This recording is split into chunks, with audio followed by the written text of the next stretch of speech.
Nisham Institute. Hi friends, welcome to Sham Institute YouTube channel and welcome to Sham Institute Daily Current Affairs. May 24, 2021 నాటి current అఫైర్స్ని discuss చేద్దాం. So మే 24, 2021 నాటి current అఫైర్స్లో ముఖ్యమైనవి ఇక్కడ అంకుర్ పథకం. So Ankur పథకాన్ని ప్రారంభించిన రాష్ట్రం ఏంటి? సో అంకుర్ పథకం అనేది మనకు వార్తల్లో ఉంది. సో అంకుర్ పథకం యొక్క ఉద్దేశం ఏంటి, దాని యొక్క ప్రాముఖ్యత ఏంటి, అంతేకాకుండా ఏ రాష్ట్రం ప్రారంభించింది, దానికి సంబంధించిన విశేషాలు. సో ఫర్ ఎగ్జాంపుల్ ఇక్కడ చూసినట్లయితే అంకుర్ పథకం. సో ఈ అంకుర్ పథకం అనేది చెట్ల పెంపకాన్ని ప్రోత్సహించడానికి, మొక్కల పెంపకాన్ని ప్రోత్సహించడానికి సో ప్రారంభించినటువంటి కార్యక్రమమే అంకుర్ పథకం. మరి ఈ కార్యక్రమాన్ని, ఈ అంకుర్ పథకాన్ని ఏ రాష్ట్రం ప్రారంభించిందంటే మధ్యప్రదేశ్ రాష్ట్రం ప్రారంభించింది.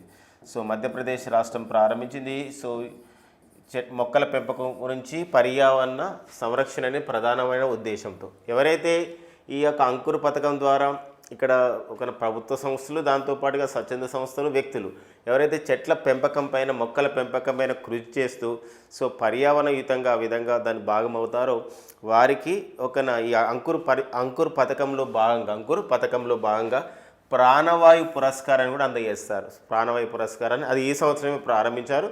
సో మరి నెక్స్ట్ ఇయర్ నుండి ఈ అవార్డు అనేది ఇస్తారనమాట, ప్రాణవాయు పురస్కారం. ఎందుకోసం అంటే మనకు మొక్కల నుండి ప్రధానంగా సో మనకి ఆక్సిజన్ అనేది అవుతుంది ఇలాంటి నేపథ్యం. అంతేకాకుండా ప్రజెంట్ COVID-19 సంబంధించినటువంటి వ్యాధిగ్రస్తుల్లో సీవియర్గా ఉన్నవారికి ఆక్సిజన్ అవసరం ఇలాంటి నేపథ్యంలో ఉంది కాబట్టి సో ప్రాణవాయు అనే పురస్కారాన్ని ఇస్తారు. అయితే ఈ అంకుర్ పథకం యొక్క తీరుతెన్నులు, అంకుర్ పథకం అమలు తీరు ఎలా ఉంది, అలా అంకుర్ పథకంలో వ్యక్తులు, స్వచ్ఛంద సంస్థలు, ప్రభుత్వ సంస్థలు ఎలా భాగస్వామి అవుతున్నాయి, అలాంటి విషయాలపైన ఎవరైనా అందులో సంబంధించిన ఫొటోస్ని అప్లోడ్ చేయడానికి సో ఒక మధ్యప్రదేశ్ రాష్ట్ర ప్రభుత్వం ఒక యాప్ను ప్రారంభించింది. దట్ ఈస్ ద వాయుదూత్ యాప్ అండి. వాయుదూత్ అంటారు చూడండి, వాయుదూత్ యాప్. సో వాయుదూత్ యాప్లో ఏం చేస్తారండి, ఎవరైతే ఈ మొక్కల పెంపకం పైన తీవ్రంగా కృషి చేస్తున్నారో ఇక్కడ సంస్థలు కానివ్వండి, వ్యక్తులు కానివ్వండి, వారికి వారికి ఎంకరేజ్మెంట్ గురించి సో ఏం చేస్తారంటే ఒక వాయుదూత్ యాప్లో వారికి సంబంధించిన ఇన్ఫర్మేషన్ని ఏ వ్యక్తులైనా అప్లోడ్ చేయడానికి ఉంటుంది. దాన్ని సో రాష్ట్ర ప్రభుత్వం చూసి వారికి ప్రాణవాయు పురస్కారం అనే అవార్డుని ఇచ్చే అవకాశం ఉంటుందన్నమాట. సో ఇది అంకుర్ పథకం. సో మే 22 సో మనం రీసెంట్గానే మే 22, 2021 ప్రపంచ జీవ వైవిధ్య దినోత్సవం జరుపుకున్నాం అన్నట్టు. ఆ నేపథ్యంలోనే ఈ కార్యక్రమం అనేది ప్రారంభించబడింది. సో తర్వాత మనకు న్యూస్లో రావడం ద్వారా మనం ఈరోజు డిస్కస్ చేస్తున్నాం. సో అంకుర్ పథకం అనమాట ఆల్రెడీ డిస్కస్ చేసాం. మే 22 ప్రపంచ జీవ వైవిధ్య దినోత్సవం. We are the part of the solution అనే థీమ్తో, అనే ఇతివృత్తంతో మనం ప్రపంచ జీవ వైవిధ్య దినోత్సవాన్ని, వరల్డ్ బయోడైవర్సిటీ డేని మనం నిర్వహించుకున్నాం. సో అలాంటి పాయింట్స్ మనం చూసుకోవాలండి.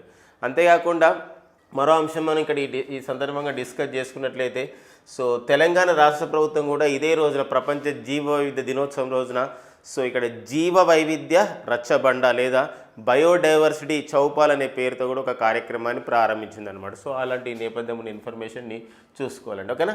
ఒక మధ్యప్రదేశ్ రాష్ట్ర ప్రస్తుత ముఖ్యమంత్రి శివరాజ్ సింగ్ చౌహాన్ సో మధ్యప్రదేశ్ రాష్ట్ర ప్రభుత్వ సో ప్రస్తుత ఒక మధ్యప్రదేశ్ రాష్ట్ర సీఎంగా ఉన్నారు. ఈయన ఎందుకోసం ఇలాంటి పాయింట్స్ కానీ ఇలాంటి పురస్కారాలపైన గతంలో మనకు ప్రీవియస్ ఎగ్జామ్స్లో రావడం జరిగింది. ఎందుకోసం అంటే మాతా బిష్నోయ్ పేరుతో అవార్డుని ఏ రంగంలో కృషి చేసిన వారికి ఇస్తారు, ఇలాంటి పర్యావరణ విషయంలో ఇలాంటి పాయింట్స్ ఎక్స్పెక్ట్ చేయడానికి ఉంటుంది. సో ప్రపంచ జీవ వైవిధ్య దినోత్సవం మే 22, 2021 సందర్భంగా సో ఏ రాష్ట్రము ప్రాణవాయు పురస్కారాన్ని ప్రారంభించింది, చెట్ల పెంపకం గురించి, మొక్కల పెంపకం గురించి ఏ రాష్ట్రము అంకుర్ అనే కార్యక్రమాన్ని ప్రారంభించింది, ఏ రాష్ట్రము వాయుదూత్ అనే ఒక యాప్ను ప్రారంభించింది అనే అంశం చూసినట్లయితే ఇక్కడ మధ్యప్రదేశ్ రాష్ట్రం అనేది మనకి ఎగ్జామ్లో రావడానికి ఇలా ఉంటుంది అనమాట. ఇట్స్ ఒక ఫ్రేమ్, ఓకేనా. నెక్స్ట్ వెళ్దాం. సో నెక్స్ట్ అండి టాటా. సో టాటా కమ్యూనికేషన్స్, టాటా సంస్థ అనమాట, టాటా కమ్యూనికేషన్ సంస్థ, టాటా గ్రూప్కి చెందినటువంటి టాటా కమ్యూనికేషన్ సంస్థ ఒక కార్యక్రమాన్ని ప్రారంభిస్తుంది. ఏంటంటే దట్ ఈజ్ ద షీ అనే కార్యక్రమం అంటే S.H.E అనే కార్యక్రమం అనమాట. ఎందుకోసం అంటే Tata communication launches CSR project. CSR అంటే ఏంటంటే కార్పొరేట్ సామాజిక బాధ్యత. మేము ఒక కార్పొరేట్ సంస్థ ఆ విధంగా ఒక కార్పొరేట్ సంస్థ నిర్వహిస్తున్నాం టాటా అనే పేరుతో. మరి మా యొక్క సామాజిక బాధ్యతగా ఒక కార్పొరేట్ సోషల్ రెస్పాన్సిబిలిటీలో భాగంగా సో మేము ఇక్కడ షీ అనే కార్యక్రమం ఎందుకు ప్రారంభిస్తున్నామంటే ఎంపవరింగ్ ద ఇండియన్ ఉమెన్, అంటే భారతీయ సంబంధించిన మహిళల్ని ఎంపవరింగ్ చేయడం, సాధికారత చేయడం, వాళ్ళని అవసరమైతే ఎంటర్ప్రీనర్షిప్ని చేయడం, పారిశ్రామికవేత్తల స్థాయికి తీసుకెళ్ళడం అనేది ప్రధానమైన ఉద్దేశం అనమాట. అలాంటి వాళ్ళకి మేము శిక్షణ ఇస్తామని చెప్పేసి. సో కాబట్టి మనకి ఇక్కడ సిఎస్ఆర్ అంటే కార్పొరేట్ సోషల్ రెస్పాన్సిబిలిటీ అని చెప్పేసి అంటున్నాం. కాబట్టి టాటా కమ్యూనికేషన్ సంస్థ లేదా టాటా గ్రూప్ సంస్థ సో ఈ మహిళలకు సంబంధించిన సాధికారత విషయంలో మహిళల్ని పారిశ్రామికవేత్తలుగా తీర్చిదిద్దే ఉద్దేశంతో ప్రారంభించిన కార్యక్రమం ఏదంటాడు she.h.e. మరి ఈ షీ యొక్క అబ్రివేషన్ ఏదంటాడు? The abbreviation of the SHE అంటే ఇక్కడ school of the hope and empowerment. గమనించండి, స్కూల్ ఇది ఒక స్కూల్ అనమాట. ఇది ఒక నేర్చుకునేది మన స్కూలింగ్ దేనిపైన నేర్చుకుంటున్నాయి ఇక్కడ అంటే హోప్, నమ్మకం, అండ్ ఎంపవర్మెంట్, సాధికారత. అంటే మేము ఒక పారిశ్రామికవేత్తల స్థాయికి వెళ్తాము ఒకనని చెప్పేసి వాళ్ళు ఒక నమ్మకం ఇస్తారు భారతీయ మహిళల్లో అనమాట. ఇది ఒక యునెస్కో సహాయంతో ఈ యొక్క కార్యక్రమాన్ని అమలు చేస్తుంది టాటా కమ్యూనికేషన్ సంస్థ. ఆ పాయింట్స్ ఇక్కడ ఇంపార్టెంట్ అండి. సో అబ్రివేషన్ ఏంటంటే school of the hope and empowerment అనేది ఒక అబ్రివేషన్. అంతేకాకుండా ఏ సంస్థ సహాయంతో టాటా కమ్యూనికేషన్ ఈ యొక్క షీ అనే కార్యక్రమాన్ని ప్రారంభిస్తుందంటే దట్ ఈస్ యునెస్కో సహాయంతో అండి. యునెస్కో అని చెప్పేసి అంటున్నాం. So the headquarter of the UNESCO that is located in Paris. So France రాజధాని ప్యారిస్లో యునెస్కో అనేది ఉంది. The abbreviation of the UNESCO is year United Nations. ఒక ఏంటంటే United Nations educational, United Nations educational scientific and cultural organization అంటామండి. Cultural organization అని చెప్పేసి అంటున్నాం. సో దీనికి ప్రజెంట్ అయితే యునెస్కోకి డైరెక్టర్ జనరల్గా పనిచేస్తున్న వారు అడ్రీ అజౌల్ అనేవారు. సో ఈ ఫ్రాన్స్ దేశం చెందిన వీరు యునెస్కోకి ప్రజెంట్ డైరెక్టర్ జనరల్గా పనిచేస్తున్నారు అనమాట. సో ఎగ్జామినేషన్లో ఈ సంబంధించినటువంటి పాయింట్స్ ఎలా రావడానికి ఉంటుంది.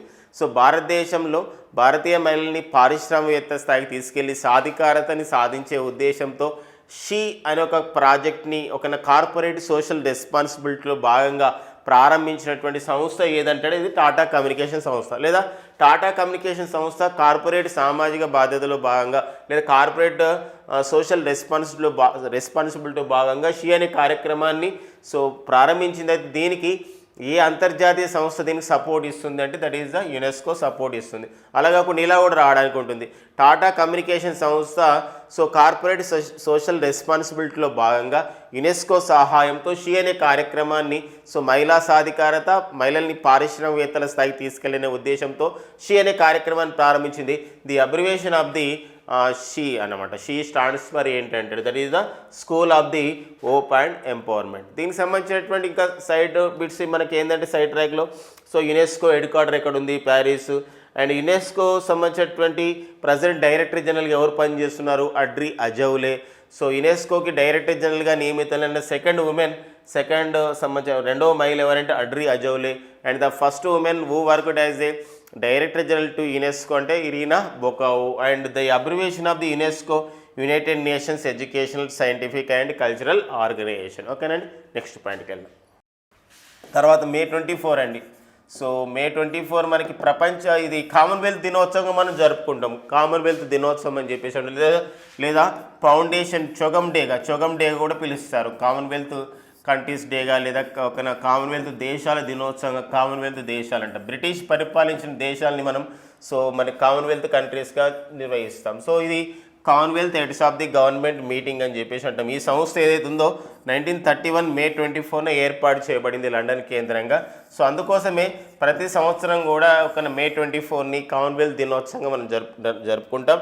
ప్రజెంట్ అయితే కామన్వెల్త్ కూటమిలో ఉన్నటువంటి సభ్య దేశాలు ఏంటంటే 54 సభ్య దేశాలు ప్రజెంట్ కామన్వెల్త్ కూటమిలో సభ్య దేశాలుగా ఉన్నాయి. ఓకేనా, ఆ పాయింట్స్ చూసుకోవాలండి. ఓకేనా, ఈ నెక్స్ట్ పాయింట్ ఫ్రెండ్స్ మనకు వైపర్ అని చెప్పేసి సంబంధించిన ఒక ప్రయోగం వార్తల్లో ఉంది. ఒక 2023 సంవత్సరంలో నాసా చేత ప్రయోగించనున్నటువంటి ఒక రోవర్, దీనికి మరొక పేరు ఏంటంటే మొబైల్ రోబో ఏంటంటే that is the viper and viper. Very very important. ఈ మధ్య కాలంలోనే అంటే దేనిపైకి పంపిస్తున్నారు ఈ వైపర్ అనే రోవర్ని లేదా ఈ మొబైల్ రోబోట్ని అంటే దట్ ఈస్ ఎక్కడికి పంపిస్తున్నారంటే ఎక్కడ పంపిస్తున్నారండి? చంద్రమండలం పైకి పంపిస్తున్నారు. మూన్ పైకి పంపిస్తున్నారు. ఈ మూన్ పైలో దక్షిణ ధ్రువంలో సౌత్ పోల్ పైన పంపిస్తున్నారు, సౌత్ పోల్ దిక్కు పంపిస్తున్నారు. అక్కడ ఉన్నటువంటి వాతావరణాన్ని, అక్కడ ఉన్నటువంటి నీటి సంబంధించిన ఇన్ఫర్మేషన్ని ఆ మొత్తాన్ని అధ్యయనం చేయడానికి సంబంధించిన ఈ మొబైల్ రోబోట్గా గుర్తించబడ్డ వైపర్ని 2023లో నాసా పంపించబోతుంది అనమాట. సో మరి దీని యొక్క అబ్రివేషన్ ఏంది, వైఫర్ అంటే అబ్రివేషన్ ఏంటి చూడండి, volatile investigating polar exploration rover. Polar exploration అని చెప్పేసి అంటాం. ఇక్కడ పోలార్ అంటే ధ్రువ ప్రాంతంలో, ఎక్స్ప్లోరేషన్ అంటే ఖనిజ లవణాలకు సంబంధించిన లభ్యత పైన అది ఏం చేస్తుంది, ఒక పరిశోధన చేయడం, ఎక్స్ప్లోరేషన్ అని చెప్పేసి అంటాం. ఇన్వెస్టిగేటింగ్ చేస్తుంది, అధ్యయనం చేస్తుంది. ఇది ఒక రోవర్ అనమాట. మరొక పేరు దీనికి మొబైల్ రోబోట్ అని కూడా పిలుస్తామన్నమాట.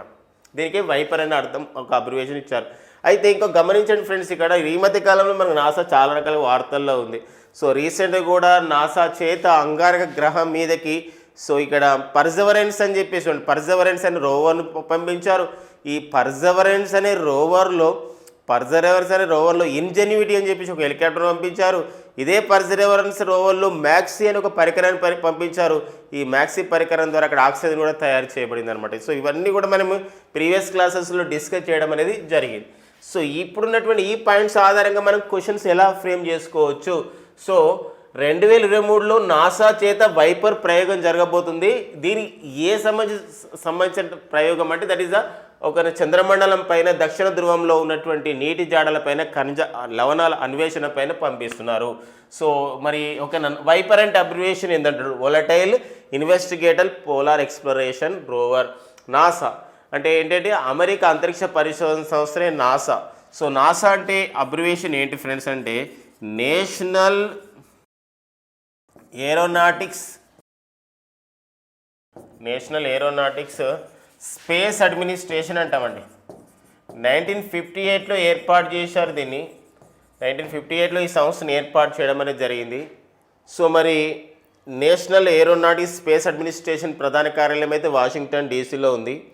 సో ప్రజెంట్ అయితే నేషనల్ ఏరోనాటిక్స్ స్పేస్ అడ్మినిస్ట్రేషన్కి జిమ్ బ్రిడెస్టైన్ స్థానంలో కొత్త అడ్మినిస్ట్రేటర్ రావడం జరిగింది. మన దగ్గర అయితే ఇస్రో చైర్మన్ అని చెప్పేసి అంటాం. ISRO chairman doctor K Sivan గారు. అక్కడ మన దగ్గర ఎలా పిలుస్తాం, చైర్మన్, ఒక అంతరిక్ష పరిశోధన సంస్థకు అధిపతిని. వేరాజ్ ఇన్ అమెరికా నాసాకి అధిపతిని ఏమంటామంటే head of the NASA we called as a administrator అంటాం. అడ్మినిస్ట్రేటర్ ప్రజెంట్ అయితే నాసాకి అడ్మినిస్ట్రేటర్కి ఎవరున్నారంటే ఎవరు కొత్తగా నియమితులు కావడం జరిగింది చూడండి, అతని పేరే ఇక్కడ బిల్ నెల్సన్. ఎవరండి, బిల్ నెల్సన్ అనేవారు కావడం జరిగిందనమాట. అదొక పాయింట్. ఇంకోటి, నాసా హెడ్ క్వార్టర్స్కి ఇటీవల కాలంలో ఒక నల్ల జాతీయురాలైనటువంటి ఒక ఇంజనీర్ పేరు పెట్టడం జరిగిందనమాట. నాసాలో గతంలో ఇంజనీర్గా పనిచేసినటువంటి తొలి నల్ల జాతీయురాలైనటువంటి మేరీ డబ్ల్యూ జాక్సన్ పేరు పెట్టడం జరిగిందనమాట. కాబట్టి ఇవి వెరీ వెరీ ఇంపార్టెంట్. ఎందుకోసం అంటే అమెరికాలో జార్జ్ ప్లాడ్ అని చెప్పేసి ఒక నల్ల జాతీయుడిని హత్య చేయడం ఇవన్నీ జరిగినాయి. కాబట్టి ఈ నేపథ్యంలోనే మేరీ డబ్ల్యూ జాక్సన్ అనే ఒక హెడ్ క్వార్టర్స్ అంటే నాసా హెడ్ క్వార్టర్స్ పేరు ఏమని పెట్టడం జరిగిందంటే మేరీ డబ్ల్యూ జాక్సన్. ఎవరి మేరీ డబ్ల్యూ జాక్సన్ అంటే నాసాలో పనిచేసిన ఇక్కడ నల్ల జాతీయురాలు, తొలి మహిళ నల్ల జాతీయురాలే. ఎవరండి, వారే మేరీ డబ్ల్యూ జాక్సన్. ఇలాంటి నేపథ్యం ఇన్ఫర్మేషన్ చూసుకోవాలండి. ఓకేనా. నెక్స్ట్ అంటే మౌంట్ నియరాంగాంగో. ఇదండి నియరాంగాంగో. ఏంటి మౌంట్ అంటే ఇది ఒక సంబంధించిన పర్వతం. నియరాంగాంగో, ఈ గాంగో అంటే కాంగోలో ఉంది. ఇది కాంగో దేశంలో ఉందండి. కాంగో దేశం అంటే కాంగో ఒక నది ఉంటుంది.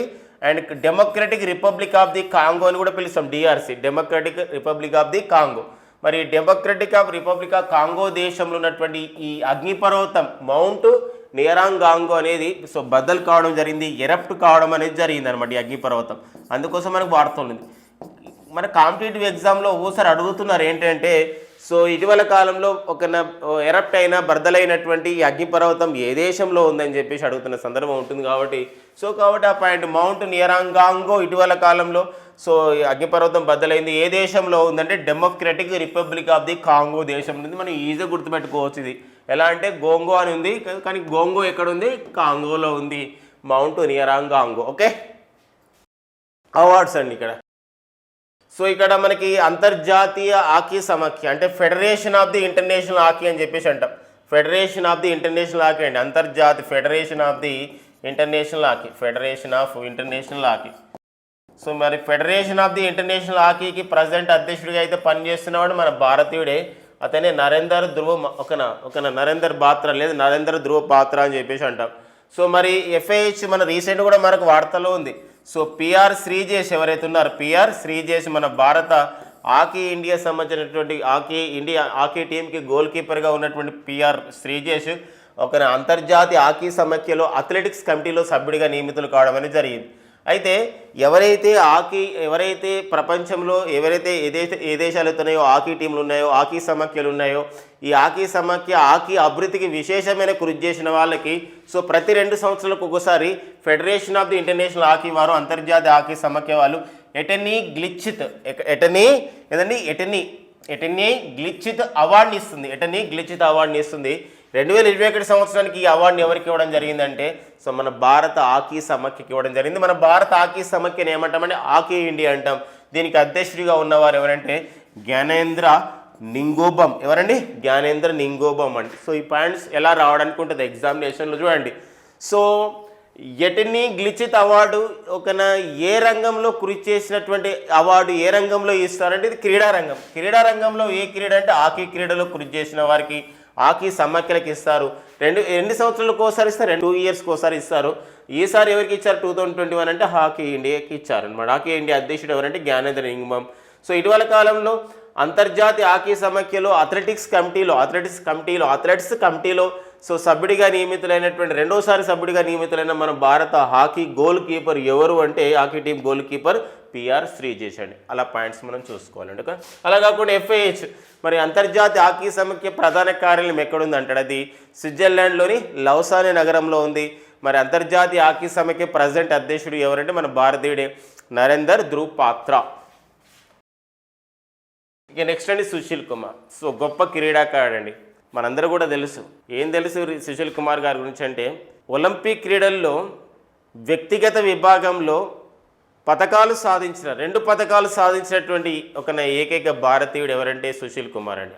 కోర్స్ ఫ్రెండ్స్ మనం గమనించండి, భారత హాకీ టీంలో అయితే మనకు 11 పథకాలు వచ్చాయి ఒలింపిక్ క్రీడల్లో. అందులో 8 స్వర్ణ పథకాలే ఉన్నాయి భారత హాకీకి అయితే. అదే టీం విభాగంలో. కానీ ఇండివిజువల్ విభాగంలో వ్యక్తిగత విభాగంలో ఒలింపిక్ క్రీడల చరిత్రలో 2 పథకాలు రావడం జరిగింది. ఎలా అంటే 2008లో సో కాంస్య పథకం రావడం జరిగింది సుశీల్ కుమార్ గారికి. అండ్ 2012లో ఇది 2008 అంటే బీజింగ్లో జరిగినటువంటి ఒలింపిక్ క్రీడలు, 2012 అంటే లండన్లో జరిగిన ఒలింపిక్ క్రీడలు అయితే రజత పథకం రావడం జరిగింది. రజితం అంటే సిల్వర్. ఇలా రికార్డు పొందాడు. మరి ఏ విభాగంలో సుశీల్ కుమార్కి అవార్డ్స్ రావడం జరిగింది, పథకాలు మెడల్స్ రావడం జరిగింది అంటే రెజ్లింగ్ విభాగంలో. సో వీరు మన భారతీయ గొప్ప రెజ్లింగ్ క్రీడాకారుడు. కానీ ఇక్కడ సాగర్ రాణా అని చెప్పేసి రెజ్లింగ్ క్రీడాకారుడు హత్య కేసు విషయంలో ఇతను అభియోగాలు ఎదుర్కొంటూ ఇటీవల కాలంలో పోలీసులు ఇతను అరెస్ట్ చేయడం జరిగింది. అందుకోసమే సుశీల్ కుమార్ గారు వార్తల్లో ఉన్నారు. కాబట్టి మనకు మరోసారి వార్తల్లోకి వచ్చారు కాబట్టి ఈ పేరు మోసినటువంటి మన సుశీల్ కుమార్. సో ఈ పాయింట్ చూసుకోవాలండి. ఓకేనా, ఇలాంటి నేపథ్యం అనమాట సుశీల్ కుమార్. ఓకేనా, భారత ఇటీవల వార్తల్లో ఉన్న సుశీల్ కుమార్ ఏ క్రీడలో ప్రావీణ్యుడు రెజ్లింగ్. అలా కాకుండా ఇతని యొక్క ట్రాక్ రికార్డు ఏంటి అంటే 2 సార్లు ఒలింపిక్ క్రీడల్లో సో ఇక్కడ 2 పథకాలు సాధించినటువంటి వ్యక్తిగత విభాగంలో సాధించిన భారతీయ క్రీడాకారుడు ఎవరు, రెజ్లింగ్ క్రీడాకారుడు ఎవరంటే సుశీల్ కుమార్ అండి. 2008లో కాంస్యం వచ్చింది, బ్రాంజ్. అండ్ 2012లో రజతం అనేది రావడం జరిగింది, సిల్వర్ మెడల్. ఎవరు? Sushil Kumar. Next point friends మనకి బెట్ ఫ్రెండ్ బ్రిటిష్ మాస్టర్ అంటారండి. ఏంది బెట్ ఫ్రెండ్ బ్రిటిష్ మాస్టర్? ఈ టోర్నమెంట్ దేనికి సంబంధించిందంటే ఈ టోర్నమెంట్ అనేది ప్రొఫెషనల్ గోల్ఫ్ అంటే ఇది గోల్ఫ్ క్రీడకు సంబంధించింది, క్రీడకు సంబంధించింది. మరి బెట్ ఫ్రెండ్ బ్రిటిష్ మాస్టర్ అంటే ఇది బ్రిటన్లో జరిగింది. Betfred British master tournament ఏదైతే ఉందో ఈ గోల్ఫ్ టోర్నమెంట్ మరి 2021 విజేతగా ఇంగ్లాండ్కు చెందినటువంటి ప్రొఫెషనల్ గోల్ఫర్ అయినటువంటి రిచర్డ్ బ్లాండ్ ఈ టైటిల్ గెలుపొందడం జరిగింది. ఇందులో మన భారతీయ గోల్ఫ్ క్రీడాకారుడు అయినటువంటి శుభాంకర్ శర్మ ఎన్నో స్థానంలో నిలిచాడంటే 34th ప్లేస్లో 34 ప్లేసులు నిర్వహణ జరిగింది. పాయింట్ చూడండి, ఇక్కడ Betfred British Masters championship లేదా ట్రోఫీ దేనికి సంబంధించింది అంటే గోల్ఫ్ సంబంధించింది. విజేత ఎవరు? Richard bland. ఏ దేశం? ఇంగ్లాండ్. అలా కాకుండా శుభాంకర్ శర్మ అనేవారు ఈ భారతదేశంలో ఏ క్రీడలో ప్రావీణ్యులు అన్నప్పుడు గోల్ఫ్ క్రీడలో ప్రావీణ్యులు. అలా పాయింట్స్ మనం చూసుకోవాలి ఫ్రెండ్స్. ఇవన్నీ మనకి మే 24, 2021 ఉన్న ముఖ్యమైన ఎగ్జామ్ ఓరియంటెడ్ కరెంట్ అఫైర్స్.